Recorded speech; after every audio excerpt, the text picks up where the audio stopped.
குருப்யோ நமக. அனைவருக்கும் லலிதாவின் காலை வணக்கம்.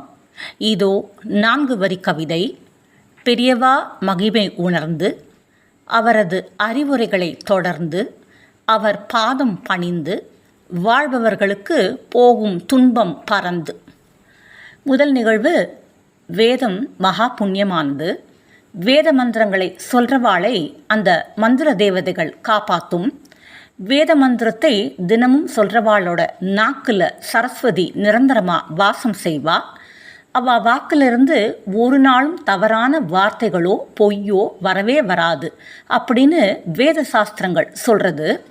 பிழைப்புக்காக வேத மந்திரத்தை சொன்னாலும் அதில் எந்த குத்தமும் வந்துடக்கூடாதுங்கிற அக்கறையோட மனசார்த்தமாக மந்திரங்களை சொல்லக்கூடிய சாஸ்திரிகள் ஒருத்தர் இருந்தார். ஒரு சமயம் அவருக்கு ஏற்பட்ட மன வருத்தத்தை போக்குற விதமாக மகா பெரியவா ஒரு அற்புதத்தை நடத்தினார். எண்ணூர் அருகே கார்வேட் நகர் என்று ஒரு இடம் இருந்தது. ஒரு சமயம் அங்கே நவராத்திரி பூஜைக்கு எழுந்தருளியிருந்தார் மகா பெரியவா. அந்த இடத்துக்கு போகணும்னா எண்ணூரிலிருந்து போட்டில் தான் போகணும். ஆழம் ரொம்ப அதிகம் இல்லாத பகுதிங்கிறதுனால படகை கயிறு கட்டி இழுத்து செல்வார்கள். அங்கே மகா பெரியவா தங்கியிருந்த ஒரு இடம் ஒரு பெரிய வனாந்திரம் மாதிரி தனிமையான இடம். அங்கே இயற்கையின் எழில் கொஞ்சம். பெரியவா அந்த நவராத்திரியில் காஷ்ட மௌனம் இருந்தார். அதாவது 9 நாளும் உபவாசம், கூடவே மௌனம். சைகையால் கூட விருப்பத்தை வெளியிட மாட்டார். 10வது நாள் காஷ்ட மௌனத்தை கலைச்ச மகா பெரியவா ஒரு பெரிய மரத்தடியில் உட்கார்ந்து தரிசனம் தந்து கொண்டிருந்தார். 9 நாள் உபவாசமும் மௌன விரதமும் இருந்த ஆச்சாரியாலை தரிசனம் பண்ணுறதுக்காக அன்னைக்கு நிறைய பேர் வந்திருந்தா. அவளில் முதல்ல சொன்ன வேதம் சொல்கிற சாஸ்திரிகளும் இருந்தார். அதே மாதிரி அந்த கூட்டத்தில் இன்னொரு பெரிய மனுஷரும் இருந்தார். அவர் அந்த காலத்தில் வருமான வரித்துறையில் இருந்த முக்கியமான அதிகாரி. தற்செயலாக அந்த சாஸ்திரிகளும் அதிகாரியும் ஒரே சமயத்தில் வந்திருந்தா. அவள் 2 பேரையும் தனக்கு முன்னால் உட்கார சொன்னா ஆச்சாரியா. பக்கத்தில் இருந்த பழத்தட்டிலிருந்து ஆரஞ்சு ஒன்றை எடுத்து உரிச்சுண்டே பேச ஆரம்பித்தார். சாஸ்திரிகளை பார்த்து, என்ன வேத பாராயணம் எல்லாம் நடந்துட்டு இருக்கா? புரோகிதத்தில் உனக்கு மாதம் எவ்வளவு வருமானம் வரும் அப்படின்னு கேட்டார். ஏறக்குறைய மாதத்துக்கு 300 ரூபாய் கிடைக்கும். நீ கடனெல்லாம் வாங்குவியோ? பெரியவா, கடன் வாங்கிறது தப்புன்னு தெரியும். இருந்தாலும் ஜீவனத்துக்கு கஷ்டம் வர்றதுனால அப்பப்போ 10 ரூபாயோ 20 ரூபாயோ வாங்குவேன். மென்மையாக சிரித்த ஆச்சாரியா பக்கத்தில் இருந்த வருமான வரி ஆஃபீஸரை பார்த்து, உனக்கு எவ்வளோ சம்பளம் அப்படின்னு கேட்டார். 10,000 ரூபாய் வருது. சொன்ன அலுவலர் தன்னையும் கடன் வாங்கிறது உண்டான்னு கேட்பார்னு தானாகவே தீர்மானித்து கொண்டு வருமானம் போதாததால் அப்பப்போ 2000 3000 கடன் வாங்குவேன். இப்போது எல்லா குடும்பத்திலையும் இது சகஜம்தானே அப்படின்னு தானாகவே சொன்னார். தேவைகளை பெருக்கி கொண்டே போகிறோம். அதனால் எவ்வளவு வருமானம் வந்தாலும் போதாது தான். போதும் என்ற எண்ணம் எப்போ வருதோ அப்போதான் வருமானத்தை சரியான வழியில் செலவிடவும் முடியும், நல்ல காரியம் பண்ணவும் முடியும். சொன்ன ஆச்சாரியா ஆரஞ்சு பழத்தை வருமான வரி அதிகாரிக்கிட்ட கொடுத்து, இந்தா இதில் எத்தனை சொலை இருக்குன்னு எண்ணி பார்த்து சொல்லு அப்படின்னார்.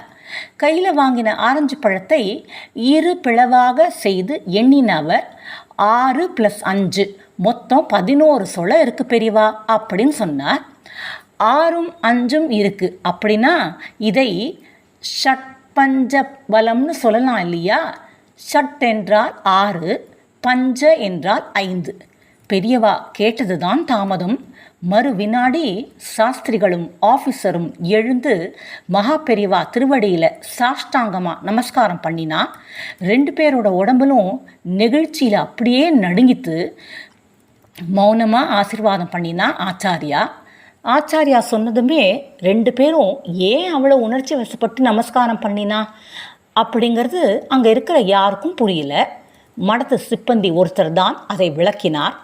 அந்த சாஸ்திரிகள் தான் அந்த வருமான வரி ஆஃபீஸர் வீட்டில் நடக்கிற எல்லா விசேஷங்களுக்கும் புரோகிதம் செய்கிறவர். போன மாதத்தில் ஒரு நாள் அப்படி ஒரு சமயத்தில் ஆரஞ்சு பழத்தை நைவேத்தியம் பண்ணுறச்சே அதோட சமஸ்கிருத பெயரான நாரங்க பலம் என்பதற்கு பதிலாக ஷட்பஞ்ச பலம்னு சொல்லிட்டார். அதை கேட்டதும் அந்த அதிகாரி வார்த்தையை தப்பாக பிரயோகிச்சிட்டார்னு சொல்லி ரொம்பவுமே அவமானப்படுத்தி சாஸ்திரிகளை திட்டி இருக்கிறார். சாஸ்திரிகள் தவறுதலாக சொல்லலை, அது வேத வாக்கு, அதுதான் வெளிப்பட்டிருக்கு. வேத வாக்கு என்னைக்கும் பொய்யாகாது என்பதை காண்பிக்கவே இந்த திருவிளையாடலை மகா பெரியவா நடத்தியிருக்கிறார். வேத மந்திரங்களை மறைஞ்சு போகாமல் காப்பாற்றுறதுக்காக அந்த வேதமே காப்பாற்றும்னு சொல்லுவா. அது சத்தியமான வாக்கு என்பதை வேதத்தோட வடிவமாக வாழ்ந்த மகா பெரியவா நிரூபணம் பண்ணினதை உணர்ந்து ஜெய ஜெயசங்கர ஹரஹர சங்கர்னு அங்கே இருக்கிற எல்லாரும் கோஷம் எழுப்பினான். அடுத்த நிகழ்வு, ஒருத்தர் தன் நண்பரோட பெரியவாளை தரிசிக்க வந்தார். பேங்க் வேலை பார்த்து கொண்டிருந்த அவருக்கு உடல் நலத்தில் ஒரு பிரச்சனை. வேலை விஷயமா அடிக்கடி வேறு ஊருக்கு போயிட்டு வந்ததால் ஏதோ அலர்ஜி ஆயிடுத்து அவருக்கு. தூசி உடம்புல பட்டாலோ சில காய்களை சாப்பிட்டாலோ உடம்பு முழுக்க கொப்பளம் வந்து அரிக்க ஆரம்பிச்சிடும். எத்தனையோ வைத்தியம் பார்த்தும் பிரயோஜனமே இல்லை. பரமாச்சாரியால மனசில் கொஞ்சம் நினச்சிருந்தா அப்பப்போ குறையும்.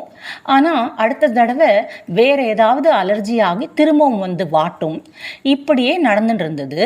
ஒரு சமயம் அவர் சொந்த ஊருக்கு வந்தப்போ அவரோட நண்பர் பெரியவா சாதுர்மாசிய விரதம் இருக்கிறதை சொல்லி வா தரிசனம் பண்ணிட்டு வரலாம் அப்படின்னு அழைச்சிட்டு வந்தார். வந்தவர் மடத்தில் உள்ள பாலு மாமா கிட்ட தாங்கள் வந்திருக்கிற விஷயத்தை பெரியவா கிட்ட தெரிவித்து தரிசிக்க அனுமதி வாங்கி தரணும்னு கேட்டா. பாலு மாமாவும் பரமாச்சாரியா கிட்ட போய் விஷயத்தை சொன்னார். கொஞ்ச நேரம் கழித்து வெளியிலே வந்தார். வந்தவா 2 பேரையும் பார்த்து, பெரியவா அனுஷ்டானத்துக்கு நதிக்கரைக்கு போக போகிறா, உங்களையும் அங்கே வந்து ஸ்நானம் பண்ணிட்டு பிற்பாடு தரிசனத்துக்கு வர சொன்னார் அப்படின்னு சொன்னார். நாங்கள் ரயில்வே ஸ்டேஷன் ரெஸ்ட் ரூம்லே குளிச்சிட்டோம். வந்தவர் தயக்கமாக சொல்ல அவரை தடுத்து, அதெல்லாம் தெரியாது, அங்கே வந்து குளிக்க சொல்லி உத்தரவு ஆயிருக்கு, கண்டிப்போட சொன்னார் பாலு.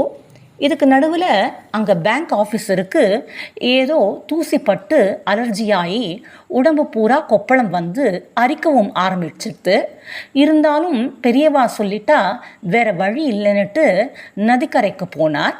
அங்கே ஜலம் ரொம்ப குறைச்சலாக வாய்க்கால் மாதிரி ஓடின்னு இருந்தது. பெரியவா ஆற்றுல இறங்கினார். நாமளும் கூடவே இறங்குறதா இல்லை பெரியவா ஸ்நானம் பண்ணினதுக்கு அப்புறம் நாம் குளிக்கிறதா அப்படின்னு தயங்கிண்டு கரையிலே நின்னா 2 பேரும். அதை பார்த்த பெரியவா பாலுமாமா கிட்ட ஏதோ சொன்னார். அவர் கரைக்கு ஏறி வந்து, பெரியவா உங்களை அதோ அங்கே இறங்கி ஸ்நானம் செய்ய சொல்கிறார் அப்படின்னு அலர்ஜியால் இருந்தவர்கிட்ட சொன்னார். அவரும் அங்கே போய் ஆற்றுல இறங்கினார். தண்ணீர் மேலே பட்டதும் அவரோட உடம்பு எரிச்சல் இன்னும் அதிகமாச்சு. இருந்தாலும் தாங்கிண்டு ஒரு முழுக்கு 2வது முழுக்கு போட்டார்.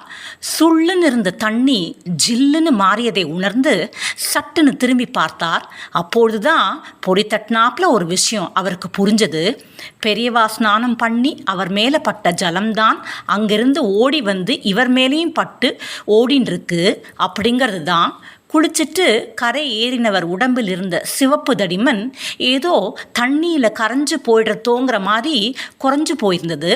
சரியாக அதே சமயத்தில் திரும்பவும் அங்கே வந்த பாலுமாமா, இது பெரியவா பூசிண்டு மிச்சம் இருக்கிற விபூதி, இதை நெத்தி கேட்டுண்டு உடம்புலையும் பூசிக்க சொன்னார் அப்படின்னு விபூதியை தந்தார். அப்படியே செஞ்சவருக்கு கொஞ்சம் நஞ்சம் இருந்த அரிப்பும் சுத்தமாக போயிடுத்து. தனக்கு அலர்ஜி வந்துங்கிறதே மறந்து போயிட்டார். முகாமுக்கு திரும்பி பெரியவாளை தரிசனம் பண்ணி கொண்டு வந்திருந்த பழங்கள், அரிசி, பருப்பு, மளிகை சாமான்கள் எல்லாத்தையும் சாதுர்மாசிய பூஜைக்காக கொடுத்தார். மறுபடியும் நண்பரோடு சேர்ந்து பெரியவாளை தரிசனம் செஞ்சு பிரசாதம் வாங்கிண்டு புறப்பட தயாரானவரை பார்த்து, என்ன வந்த காரியம் முடிஞ்சதா, இனிமே பிரச்சனை வராது அப்படின்னு சொல்லி ஆசீர்வாதம் செய்தார் மகா பெரியவா. அப்பொழுதுதான் அவருக்கே உரைச்சது, தன்னோட அலர்ஜியை பற்றி பரமாச்சாரியா கிட்ட ஒன்றுமே சொல்லலை. ஆனால் தான் ஸ்நானம் பண்ணுற இடத்துல நம்மையும் ஸ்நானம் பண்ண வச்சு தான் இட்டுண்ட விபூதி மிச்சத்தை கொடுத்து பல கால பிரச்சனையை பனி போல அந்த பகவான் விரட்டுறாப்புல மாதிரி விரட்டி இருக்கார் அப்படின்னு அவருக்கு புரிஞ்சது. அடுத்த வினாடியே உடம்பெல்லாம் நடுங்க, கண்ணிலிருந்து ஜலம் பெருகி கலங்கி வழிய அப்படியே பெரியவாளோட பாத கமலத்தில் விழுந்து நமஸ்காரம் பண்ணினார். எல்லாம் நல்லபடியாக முடிஞ்சதுன்னு தழுதழுப்பாக சொல்லி பிரசாதம் வாங்கிட்டு புறப்பட்டார். அதற்கு அடுத்த தரம் மகா பெரியவா தரிசிக்க அவர் வந்தப்போ, பெரியவா எனக்கு இப்போல்லாம் எந்த காரணத்தினாலும் அலர்ஜி வரதே இல்லை, உங்களோட கிருபையால் பரிபூர்ணமாக குணமாயிடுது அப்படின்னார். மென்மையாக சிரித்த ஆச்சாரியார் என்ன சொன்னார் தெரியுமா? நான் ஒன்றும் பண்ணலை, எல்லாம் அந்த சந்திரமௌலீஸ்வரரோட அனுகிரகம் என்றது அந்த நடமாடும் தெய்வம். அடுத்த நிகழ்வு ஆந்திர மாநிலத்தில் யாத்திரை. ஒரு குக்கிராமத்தில் முகாம். பின்தங்கிய மக்களே வசித்து வந்த ஒரே ஒரு தெருவு. எனவே சற்று தள்ளினார் போல் கிராம மக்கள் ஒரு கீற்று கொட்டகை போட்டு தந்திருந்தார்கள். கொட்டகை முழுவதும் பசுஞ்சாணி தெளித்து சுத்தம் செய்திருந்தார்கள். ஒரு மூலையில் மகா பெரிவாளுக்கு தனி இடம். கொட்டகைக்கு வெளியே நின்று கிராமத்தாருடன் சம்பாஷித்துவிட்டு சிப்பந்திகள் எல்லாம் உள்ளே நுழைந்தபோது ஒரு தாய் பன்றி 7-8 குட்டிகளுடன் உள்ளே நுழைந்து விட்டது. வெகு சுவாதீனமாக இருந்தது. சிப்பந்திகள் கற்களை வீசி எறிந்தார்கள். சூ, போ போ என்று பீஜாட்சர மந்திரங்கள் சொல்கிற மாதிரி சொற்களை இறைந்து சொன்னார்கள். பெரியதாக இருந்த அந்த தாய் பன்றி அசையவே இல்லை, பயப்படவே இல்லை என்றால், குட்டிகளோ ஆனந்தமாக அட்டகாசம் செய்து கொண்டு தாயின் மேல் விழுந்து புரண்டன. பெரியவா சிப்பந்திகளை அழைத்தார்கள்.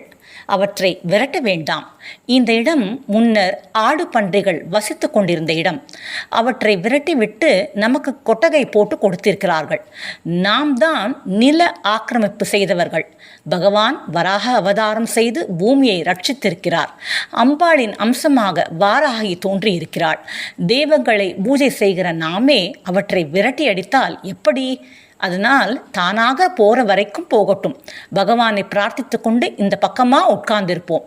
கொஞ்ச நேரம் கழித்து அந்த 4 பிராணிகள் 4 பாய்ச்சலில் ஓடிவிட்டன. மறுபடியும் அந்த இடத்தில் தண்ணீர் தெளித்து சுத்தம் செய்து சிப்பந்திகள் அலுவல்களை தொடர்ந்தார்கள்.